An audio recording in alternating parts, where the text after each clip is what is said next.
Chapter 2, Man's Best Friend. Saturday night was a particularly interesting evening. Harold and Edith stopped back in for a while. I thought that they were just the cutest old couple. They played some pool together and a game of darts. They sat there at the bar talking and cuddling together.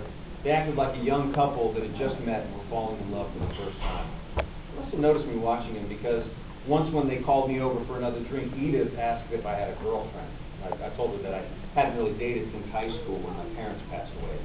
She said she'd like to introduce me to their granddaughter sometime, and that she thought the two of us would really hit it off. I just smiled at her and said, maybe. Later that night, I met the town's local mechanic. He said he was admiring my bike outside. We talked about bikes for a while until he got drunk. Then he spent the rest of the night trying to buy it from me. He didn't like the fact that it wasn't for sale.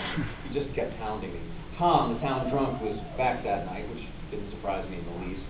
Tom didn't take too kindly to the mechanic competing for my attention. Apparently, he thought that the mechanic was causing me to be slow in serving him. Anyway, Tom moved closer to the mechanic and started nitpicking. After a short time, they started arguing pretty loud.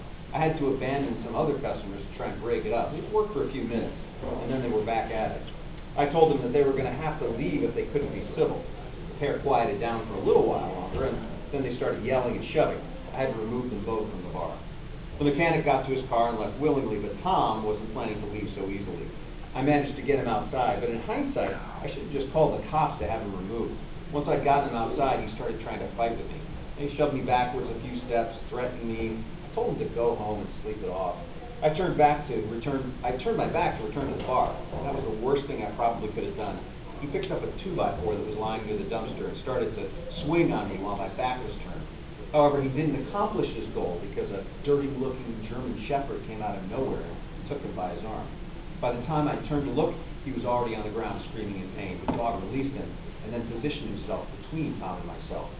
Tom staggered to his feet, bleeding profusely. He started screaming at me again, started to advance on me.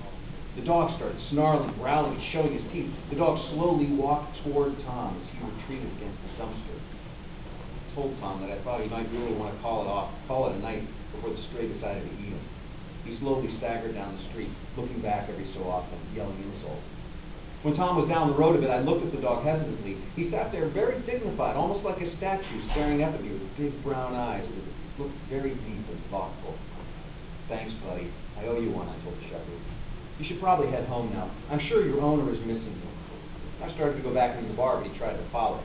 I turned to face the dog again, and he sat back down. Look, boy, I don't know if I'm allowed to let you in. It's probably not a good idea. You're going to have to stay out here, okay? That time when I opened the door, the dog didn't move. He just sat there. Upon returning to the bar, Harold asked if everything was okay. I told him I had a problem with Tom, but a dog had intervened, and everything was fine now. Tom left. Harold and Edith exchanged looks and said goodnight for the evening. I was closing up for the night when Mr. Brunt came in, followed by the shepherd. You left your dog outside, he said as he approached the bar. I responded instinctively, oh, that's not my dog. I told him what had happened earlier with Tom. He smiled the first smile that I've ever seen from the man. He is your dog now, son. He glanced down at the dog who was sitting there patiently.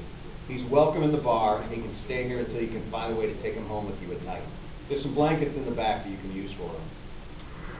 I was stunned by his comment. He really is not my dog, sir. I'm sure that someone's looking for him. I'm not even allowed to have a dog where I live. Mr. Brunt looked me dead in the eye and responded, he saved your ass, boy, and I doubt that will be the last time he does so. Are you really going to turn him away when he's so clearly meant to be here protecting you? I was really baffled now. I looked down at the dog, and then I looked back at Charles. I suppose I do owe it this to you. Charles nodded and turned to leave. Mr. Brunt, I started, is there another reason that you came in? He glanced back at me and retorted, no, the Parkers called me and told me about the incident. I thought that I'd better come down to speak with you about the dog. Have a good night now. With that, he left me there with the dog sitting, staring at me from the other side of the bar. I finished cleaning up while the dog sat there patiently, not moving a muscle. He was kind of giving me the creeps. The whole situation was creeping me out, actually. When I was done, I walked around to the dog.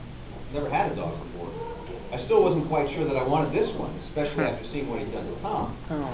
Hesitantly, I knelt down by the dog. He held out his paw, and I shook it. He licked me and started wagging his tail. Maybe you're not so bad, I thought. I told him he was a good boy, and then it looked like he was staying. I led him around behind the bar. I got out the blankets, made him a bed, gave him some water, and left him what was left of my lunch. For some reason, I sat there petting him and explaining to him why he couldn't come home with me tonight. He seemed to understand everything I said to him, and he laid himself down quietly on the blanket. I left it easy. Cool. Way to go, Amble. Thank you. I love that book. Oh, Carolyn, remember her? Carolyn? Good job. You did a great job edging on.